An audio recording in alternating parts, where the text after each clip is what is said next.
What's your best win in a fight?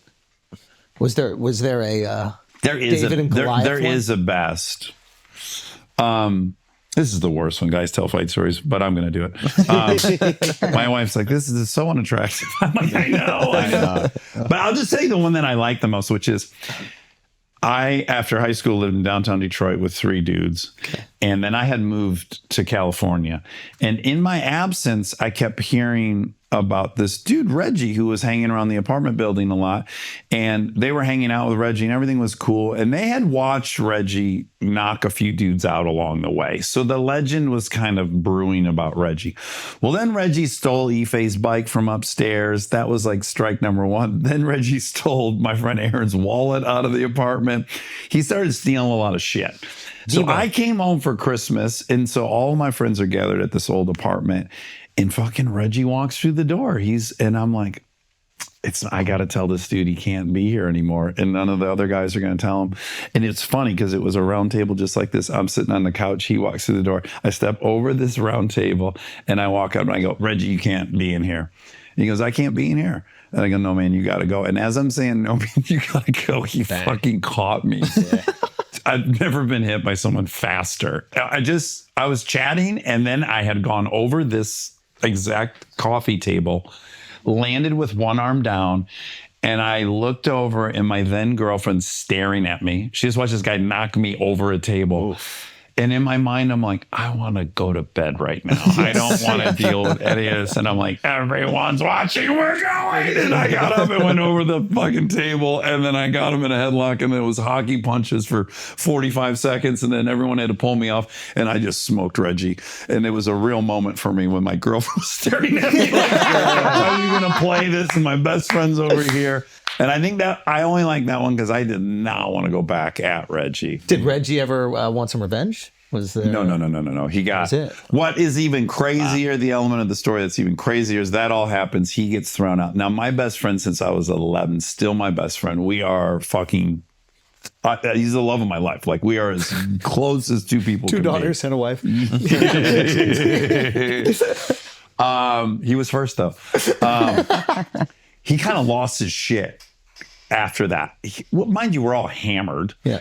And he was like, I can't fucking believe I let Reggie do that. And he came unglued. And then Reggie was hanging out downstairs like an hour later. And then Aaron went downstairs. And then there was a round 2 with Reggie and Aaron that I had to break up. And it got a little scary. Oh, really? Yeah. Because he was fighting from a broken heart at that point.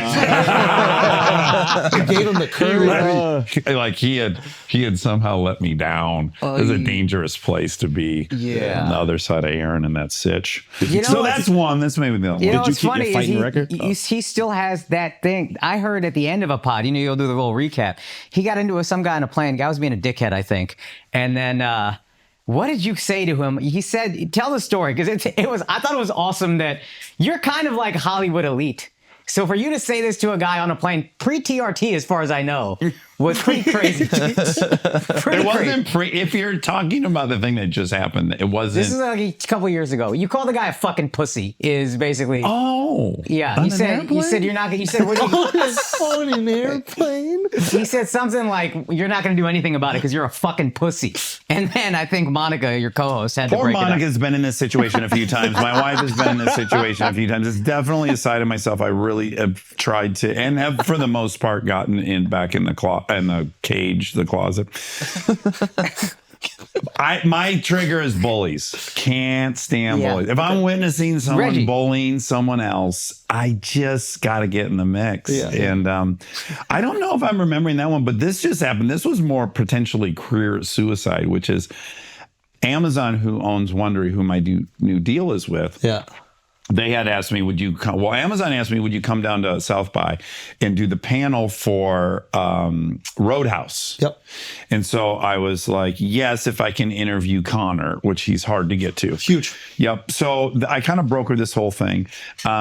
We do the panel. That's its own very interesting experience because Connor's pretty hammered on stage. And I'm in that position of like, I want to make jokes for the audience and I don't want to get fucking killed real time by Conor McGregor. Talk about the high wire act of like kind of doing comedy and kind of there's an assassin next to you.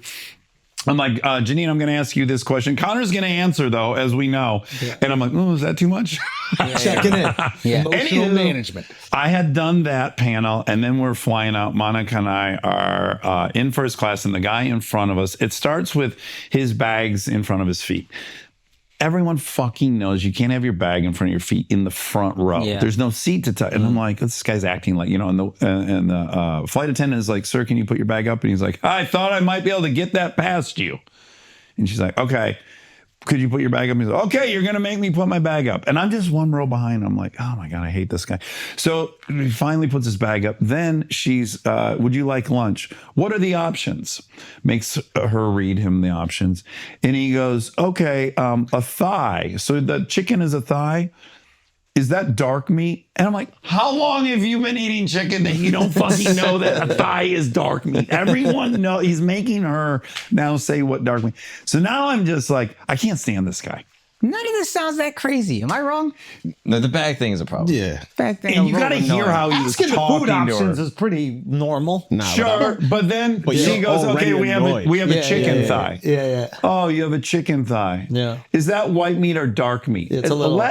Give your fucking, or do you want chicken or pasta? Yeah. Let her do the rest of it.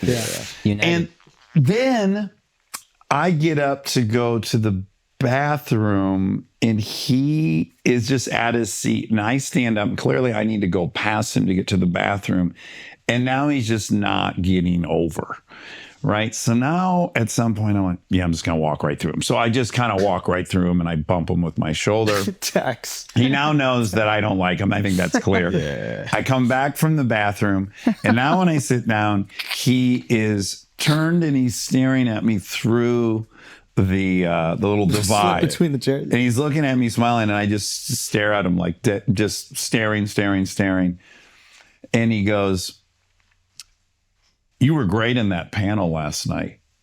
And I went, oh fuck, this guy's like high up at Amazon. Why would he have been at this screening? Oh my God, I'm fucked. And then Monica's like immediately like, oh my God, this guy's probably high up at Amazon. And so now I'm a little panicked because I've been a real dick to him. And then he turns around and he opens his computer. And by luck, when he opened his computer, I could see his name. Like on the lock screen, it said his full name. I quickly wrote it on my phone. And then I looked it up. Thank God, he was just a lawyer. He was a lawyer of one of the actors in the movie. Yeah. And of course he was a lawyer. Yeah.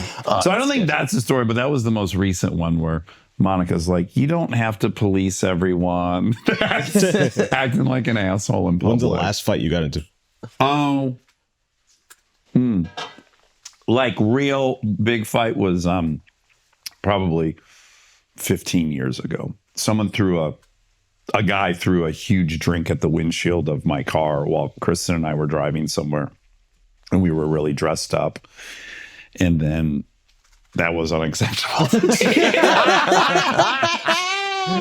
He's famous at this point. It's 2009. Like, the guy was screaming, I'm going to sue you as I went back to the car. Like, it was very clear what had happened. I got wipers could have took care of you. I thought the windshield, I actually thought the windshield had shattered. Oh, okay. It was just all the ice. Yeah. But it was one of those situations. The guy's crossing the street in front of Chateau Marmont. And if you've been to LA, there's no crosswalk there. It's like a twist in Sunset. And we're coming down the road and my lane is dead empty. And the guy starts walking across. Everything's fine. He's going to have plenty of time. But then he senses I'm not slowing down, which I don't need to. He's got plenty of time. So then he kind of steps back out into the road and is like this, like I should be stopping. He's not in a crosswalk, whatever. So I don't slow down. I just kind of go around. As I go around, he chucked this huge drink at the windshield. And I thought the windshield shattered. So then it was just emergency brake was up and I was exiting the vehicle before it stopped. And then it was in front of a newsstand. There's like a ton of people watching. They missed the whole drinks. They just look up and I'm beating this guy up on the sidewalk out of nowhere. And then he's screaming, I'm going to sue you as I go back to the car. And basically all this behavior mostly ended because Kristen said the most profound thing to me, which is like, let it go. No, that would have never worked. Let it go. Let it go.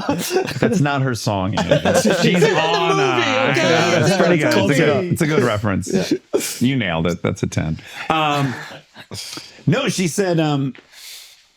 She goes. You think that people that you love feel safe because you'll protect them. Like, that's what you think is happening, right? And I said, yeah. Like, you see your mom get beat up. You see these things. And like, yeah, my job is to, whoever I love, I'm going to protect.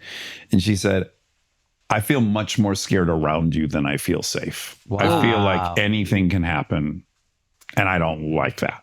Whoa. And I was like, ooh, that's bad. That's not what I wanted to hear. That's not what I thought. Yeah. It's the opposite of what I thought I was providing. And I really had to go like, oh, this whole thing, this story you have that people love this about you, that you'll stick up for them, just makes them feel scared all the time. And I was like, I gotta end this. So there's been like some mild dust ups, but also the police were involved in that one. And I really did think I was going to get sued for a bunch of money. And then luckily, what he had done was a felony and what I had done was a misdemeanor, luckily. So just wow. Yeah, don't throw shit at moving cars in California. That's a no-go. Yeah. If someone does throw something at your car, you can beat the shit out of them. That's true. And that'll be a misdemeanor. Free pass. So don't throw shit at cars, but definitely respond with violence. Yeah, exactly. Exactly.